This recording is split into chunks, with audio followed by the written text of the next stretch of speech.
Например, Хугарт вливается в реку Нарын, значит она является в пределах бассейна Нарын.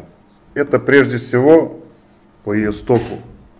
Сейчас у нас по областям делится. Например, управление наше делится, например, Джалабадское управление. Мы свою политику ведем в пределах своей области. А бассейн Нарын-Сырдаринский включает две области. Сейчас идет вот эта вот разработка, все это разработки идут, чтобы потом управление велось по отдельному бассейну в общем. С начала истока и на нашей границе, получается, вести одну политику. Сколько воды забирать, экологический сток пропускать. И в целях, чтобы руководство по каждому бассейну шло отдельно, вот и разрабатываются бассейновые планы. После разработки бассейновых планов там должна быть своя администрация, там водная администрация должна быть, чтобы она со всем этим управляла, все дела. И главное здесь экология. Обязательно обеспечивать экологический сток. Экологический сток — это необходимый минимум воды, которое должно пропускать перегораживающее сооружение, чтобы обеспечить сохранность экологии, во всей фауны, всей этой живности, чтобы, например, рыба, которая идет на нерест к истокам, могла свободно перемещаться. Сейчас в любых проектах там экологический сток занимает одну из важных составляющих, потому что рыбы становятся все меньше и разные там другие эти воздействия человеческие. И экологический сток, он обеспечивает именно сохранность фауны. Потому что сейчас у нас вот бассейновые советы проходят, и в этих бассейновых советах все вот эти вот именно, к ним относится не только наш вот департамент водного хозяйства, но также все связанное с водой. Все заинтересованные, получается, лица. Канализационные отходы, чтобы они не попадали в русло реки, сохранились, чтобы все это не попадало, чтобы все это контролируют и разрабатываются вот эти бассейновые планы к созданию водной администрации, чтобы все это вот сохранялось.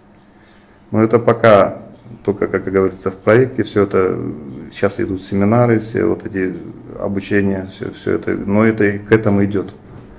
В первую очередь будет один хозяин, который будет все это регулировать. Например, если вот так, у нас, например, Джалабадская область, там Нарынская. Я, например, буду брать сколько захочу, и тот на меня, например, повлиять не сможет. Мы забираем воду, мы пропускаем.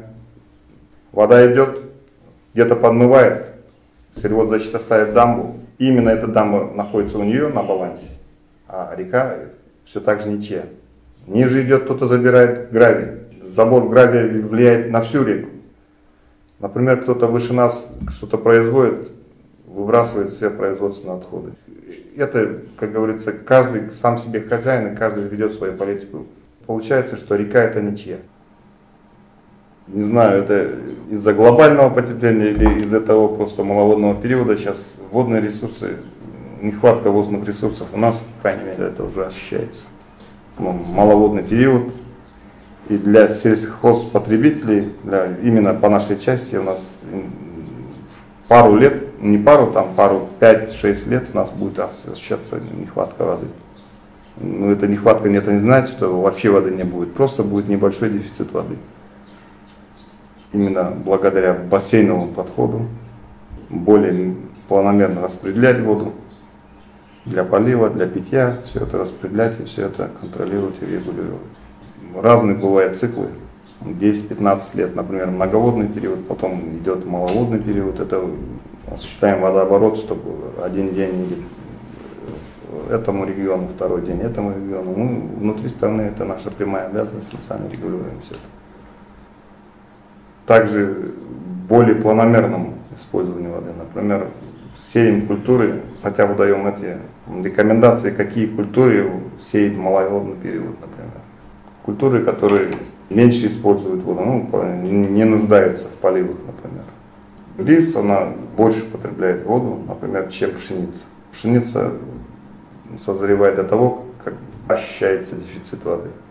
Сейчас она уже все, уже уборка у нас уже идет.